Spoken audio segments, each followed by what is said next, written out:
CM KCR ने घोषणा की है कि अनाज को चावल और तेल जैसे विभिन्न उत्पादों में बदलने के लिए जिलेवार खाद्य प्रसंस्करण उद्योग स्थापित किए जाएंगे। अनाज उत्पादन में देश में प्रथम स्थान पर पहुंचे, इसके लिए प्रदेश के किसान अपने उत्पादों को विश्व बाजार में बेचकर मुनाफा कमाने के स्तर तक ले जाएंगे। मुख्यमंत्री ने नागरिक आपूर्ति निगम के तहत चावल मिलों की स्थापना की घोषणा की। उन्होंने कहा कि भविष्य में चावल के दाने से बने विभिन्न प्रकार के उत्पादों की मांग के अनुरूप बाजार का विस्तार करने की जिम्मेदारी निगम की होगी। राज्य के दशक उत्सव की सौगात के रूप में किसानों की राइस मिलों से जुड़कर फसल की मांग बढ़ाने के लिए कई निर्णय लिए गए हैं। 2000 करोड़ से अधिक की लागत से बनने वाले इस कार्यक्रम का मुख्यमंत्री जल्द ही शुभारंभ करेंगे। केसीआर ने विश्व प्रसिद्ध जापानी राइस मिल कंपनी सटे कॉरपोरेशन के प्रतिनिधियों के साथ बातचीत की, जो चावल की प्रक्रिया करती है। बाद में नागरिक आपूर्ति मंत्री गंगुला कमलाकर, रायतु बंधु समिति के अध्यक्ष पल्ला राजशेखर रेड्डी, अध्यक्ष रविंदर सिंह ने उच्च अधिकारियों के साथ समीक्षा की। केसीआर ने मंत्री गंगुला कमलाकर को किसानों के लाभ के लिए और अधिक योजनाएं तैयार करने और चावल मिलों की स्थापना के संदर्भ में अधिकारियों और कर्मचारियों को अधिक जिम्मेदारियां लेने के लिए बढ़ाने का आदेश दिया है। राज्य के गठन समारोह के अंतिम दिन इस महीने की 22 तारीख को राज्य के मंत्री श्रीनिवास गौड़ ने शहीदों के सम्मान में एक भव्य स्मृति रैली निकालने का आदेश दिया है।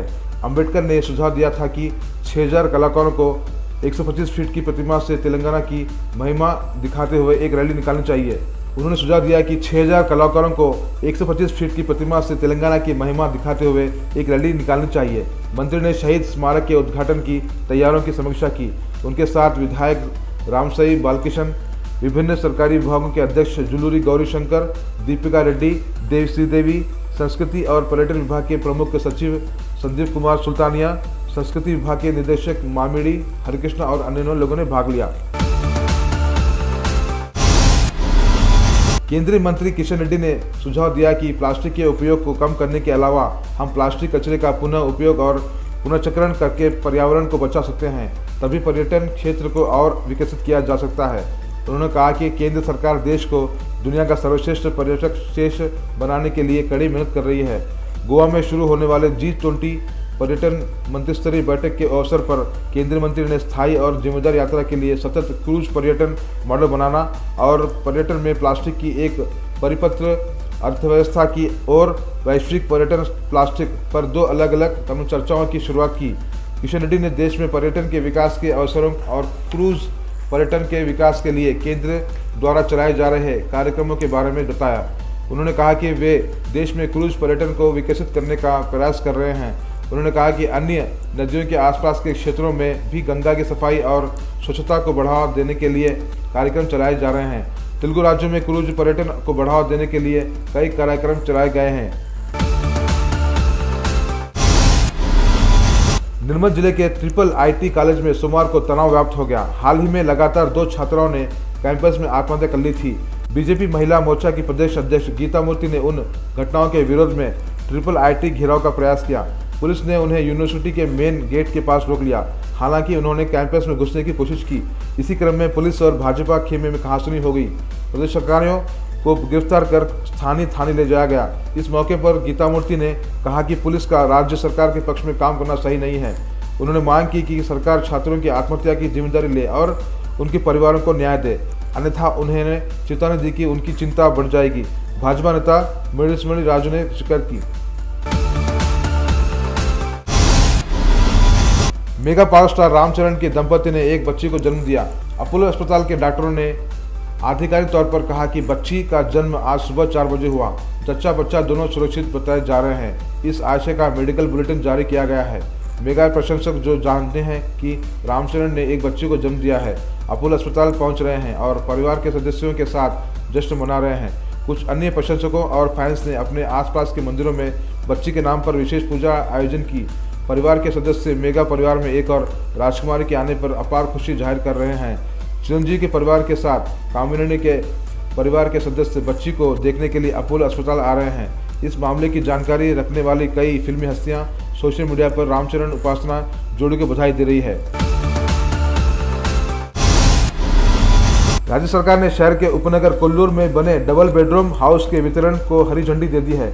जीएचएमसी के अधिकारी इसके लिए इंतजाम कर रहे हैं। मालूम हुआ कि इस महीने की 22 तारीख को सीएम केसीआर के हाथों घरों को खोला जाएगा। उसी दिन 6 लाभार्थियों को मुख्यमंत्री की उपाधि से सम्मानित किया जाएगा, लेकिन इसके चयन की प्रक्रिया अभी पूरी नहीं हुई है। ये पता चला है कि अधिकारी इससे पहले सीएम केसीआर द्वारा शुरू करने की योजना बना रहे हैं और फिर लाभार्थियों को घर के शीर्षक सौंपेंगे।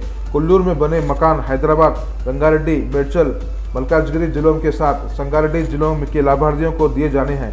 यहाँ कुल 15,660 डबल बेडरूम हाउस बनाए गए और कुल 7,09,718 आवेदन प्राप्त हुए।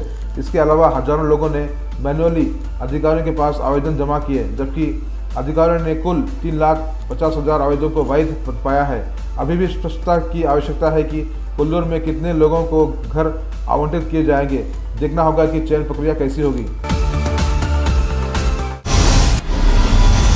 शहर व उपनगरों में भूजल घट रहा है, बोरों से पानी नहीं निकल रहा है। नगरीय निकायों की स्थिति और भी खराब है, लोग पानी के लिए जूझ रहे हैं। वर्तमान मोटरों को और नीचे उतारा जा रहा है, जहां इस्तेमाल नहीं हो रहा है वहां पानी के टैंकर बुक कर रहे हैं। हयातनगर, शेलिंगमपल्ली, तिरुमलगिरी, जगदगिरिगुट्टा, बंडलागोड़ा, जागीर, शेखपेट, नारसिंगी, मणिकोंडा, पपुलगुड़ा और अन्य क्षेत्रों में समस्याएं हैं। मेडचल, मल्काजगिरी और रंगारेड्डी जिलों में पिछले महीने की तुलना में 16 जगहों पर जलस्तर कम हुआ है। कुकटपल्ली इलाके में यह 2 मीटर से अधिक की गहराई तक गिरा। अधिकारियों का कहना है कि इसकी वजह चिलचिलाती धूप और समय पर बारिश नहीं होना है। बरसात के दिनों में गड्ढों को भरने की सलाह दी जाती है। अधिकारियों का कहना है कि अगर बारिश हुई भी तो भूजल तुरंत ऊपर नहीं उठेगा और उसे भरने में 20 दिन लगेंगे। इंटर बोर्ड अगले महीने के पहले सप्ताह में इंटरमीडिएट एडवांस का रिजल्ट जारी करने के लिए काम कर रहा है। इस महीने की 21 तारीख को स्पॉट वैल्यूएशन शुरू हो रहा है। इंटर की उन्नत पूर्व परीक्षाएं इसी माह की 12वीं से शुरू हुई और शनिवार को मुख्य विषयों की परीक्षाएं संपन्न हो गई। लघु मीडिया की परीक्षा की मंगलवार को संपन्न होगी। इन परीक्षाओं में 2,70,583 और माध्यमिक के 1,41,782 विद्यार्थियों ने परीक्षाएं दी। जैसे जैसे परीक्षाएं संपन्न हो रही हैं, इंटर बोर्ड के अधिकारी इंटर स्पॉट वैल्यूएशन पर ध्यान दे रहे हैं। प्रदेश के 15 केंद्रों पर स्पॉट वैल्यूएशन शुरू होने जा रहा है।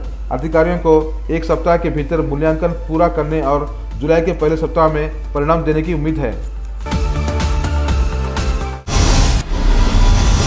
मणिपुर में हिंसा की घटनाएं जारी है। पश्चिम इम्फाल के जिले के कांटो सब्बल गांव में अज्ञात हमलावरों की फायरिंग में एक जवान घायल हो गया। फायरिंग के फौरन बाद जवान सतर्क हो गए और उन्होंने जवाबी फायरिंग की, लेकिन ग्रामीणों की मौजूदगी के कारण उन्हें कई सावधानियां बरतनी पड़ी। हमलावरों ने दोपहर के समय चिनबांग गांव में एक सिपाही पर पहले फायरिंग कर उसे घायल करने के बाद फिर से फायरिंग की। 3 बजे तक फायरिंग होती रही। उधर मुख्यमंत्री बीरेंद्र सिंह ने लोगों को चेतावनी दी है कि अगर हिंसा नहीं रुकी तो कड़े कदम उठाए जाएंगे। उन्होंने बिना किसी उकसावे के सिपाही पर गोली चलाने की बात से इनकार किया। हथियारबंद लोगों के किसी भी तरह के हमले में शामिल न, इसलिए सीएम ने शांति की अपील की। सीएम ने कहा कि हिंसा के कारण अपना घर गंवाने वाले के लिए 4,000 प्री फैब्रिकेटेड घर उपलब्ध कराए जा रहे हैं। पता चला कि ये 2 महीने में बनकर तैयार हो जाएंगे। मणिपुर में हुई हिंसक घटनाओं को लेकर कांग्रेस पार्टी ने केंद्र पर पलटवार किया है। आरोप है कि केंद्र का रवैया संकट को लंबा खींचने में दिलचस्पी लेता दिख रहा है। कांग्रेस ने यह टिप्पणी एक दिन पहले की है, जब उसने एक सर्वदलीय प्रतिनिधिमंडल को मणिपुर जाने की अनुमति देने की मांग की थी। सोमवार को कांग्रेस समेत 10 विपक्षी दलों के नेताओं ने मणिपुर के हालत पर गहन चर्चा की। प्रधानमंत्री नरेंद्र मोदी की नियुक्ति का इंतजार कर रहे विपक्षी नेताओं ने कांग्रेस महासचिव जयराम रमेश से दिल्ली में उनके सरकारी आवास पर मुलाकात की। जयराम रमेश ने ट्वीट किया कि मणिपुर भारतीय जनता पार्टी के विधायकों के एक समूह ने रक्षा मंत्री से मुलाकात की और एक अन्य समूह ने प्रधानमंत्री मोदी के साथ एक याचिका प्रस्तुत की। उन्होंने कहा कि मणिपुर के लोगों का सरकार से भरोसा उठ गया है और वे सीएम बदलना चाहते हैं। जयराम रमेश ने आलोचना करते हुए कहा कि प्रधानमंत्री मोदी इस मामले पर ध्यान नहीं दे रहे हैं। पेरिस एयर शो की धमाकेदार शुरुआत हुई। दुनिया की प्रमुख एयरलाइंस इस शो में अपने नए विमानों का प्रदर्शन करती है। यह शो एविएशन और स्पेस टेक्नोलॉजी के क्षेत्र में आने वाली नई तकनीकों का मंच है। रूस यूक्रेन युद्ध और अमेरिका और चीन के बीच तनाव के संदर्भ में सैन्य विमान विशेष आकर्षण के रूप में खड़े हैं। उद्योग जगत एविएशन सेक्टर में आर्टिफिशियल इंटेलिजेंस द्वारा लाए गए बदलावों पर चर्चा करेगा।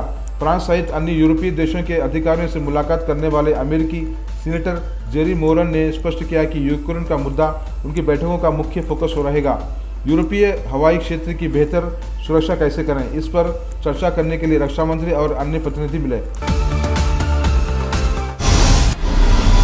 बीजेपी की राष्ट्रीय कार्यकारिणी समिति के सदस्य विवेक वेंकटस्वामी ने कहा कि तेलंगाना राज्य में केसीआर की तानाशाही और दानव शासन जारी है। उन्होंने कहा कि केसीआर कमीशन के लालची हैं। उन्होंने पूछा कि क्या धर्मपुरी क्षेत्र के विकास के लिए आवंटित 500 करोड़ की धनराशि बर्बाद हो गई। उन्होंने आरोप लगाया कि केसीआर परिवार तेलंगाना की संपत्ति को लूट रहा है। जगित्याल जिले के धर्मपुरी कस्बे में गरीब कल्याण ने खुली सभा का आयोजन किया। धर्मपुरी ने लोगों और पार्टी के नेताओं ने कार्यक्रम में शामिल हुए भाजपा राष्ट्रीय कार्यसमिति के सदस्यों और पूर्व सांसद विवेक वेंकटस्वामी का गर्मजोशी से स्वागत किया। भाजपा द्वारा आयोजित जनसभा में लोगों का हुजूम उमड़ पड़ा। विवेक वेंकटस्वामी ने कहा कि देश में 4 करोड़ लोगों के लिए घर बनाने का श्रेय प्रधानमंत्री नरेंद्र मोदी को जाता है। उन्होंने बताया कि प्रधानमंत्री मोदी भारत को दुनिया में तीसरा स्थान दिलाने के लिए हर संभव प्रयास कर रहे हैं। उन्होंने कहा कि केंद्र सरकार किसानों को आवश्यक खाद पर 18,000 प्रति एकड़ की सब्सिडी दे रही है। उन्होंने कहा कि रामगुंडम FCI के साथ उर्वरकों की कमी है। उन्होंने याद दिलाया कि प्रधानमंत्री ने कोविड के दौरान 200 करोड़ टीके निःशुल्क बांटे थे। उन्होंने कहा कि केंद्र द्वारा शुरू की गई आयुष्मान भारत योजना के गरीबों को 5 लाख रुपए तक का मुफ्त इलाज मिल रहा है। तेलंगाना सरकार द्वारा दी जाने वाली 1 लाख रुपए की आर्थिक सहायता को लेकर BC जाति के पेशों और कारीगरों में चिंता है। शादनगर में लोग समय पर आवेदन करने के लिए प्रमाण पत्र प्राप्त करने के लिए संघर्ष कर रहे हैं। रंगारेड्डी जिले के शादनगर कस्बे में MRO कार्यालय पर लोगों ने विरोध प्रदर्शन किया। उन्होंने राष्ट्रीय राजमार्ग पर धरना दिया। राजस्व अधिकारियों के द्वारा उनकी उपेक्षा किए जाने पर रोष जताते हुए उन्होंने नारेबाजी की। उन्होंने शिकायत की कि जाति और आय के दस्तावेज जल्द ही नहीं दिए जा रहे हैं। स्थानीय कांग्रेस नेताओं और कार्यकर्ताओं ने लोगों के विरोध का समर्थन किया। उन्होंने मांग की कि राज्य सरकार को सभी BC को कर्ज देना चाहिए। कांग्रेस नेताओं और कार्यकर्ताओं ने चेतावनी दी कि यह अधिकारियों ने जाति और आय सत्यापन दस्तावेजों के अनुदान के संबंध में उचित उपाय नहीं किए तो वे बड़े पैमाने पर आंदोलन करेंगे। आंदोलन को शांत कराने की कोशिश कर रही पुलिस ने उनकी कहासुनी हो गई।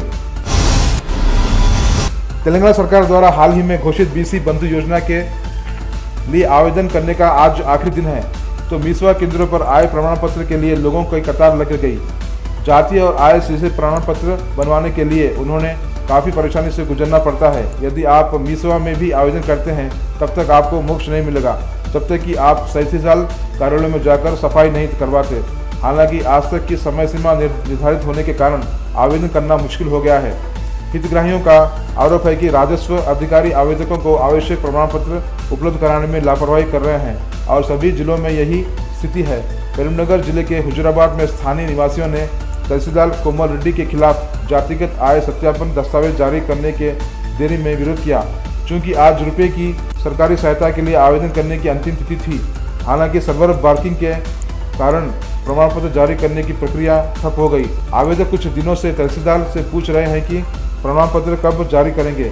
ऐसा ही हाल तेलंगाना के कई जिलों में पिछले कुछ दिनों से बना हुआ है। मी सेवा केंद्रों के चक्कर लगा रहे हैं, प्रमाण पत्र जारी नहीं किए जा रहे हैं। हालांकि आज समय सीमा समाप्त होने के कारण BC संघ सर्वर समस्या की पृष्ठभूमि में आवेदन करने के लिए और समय देना चाहते हैं।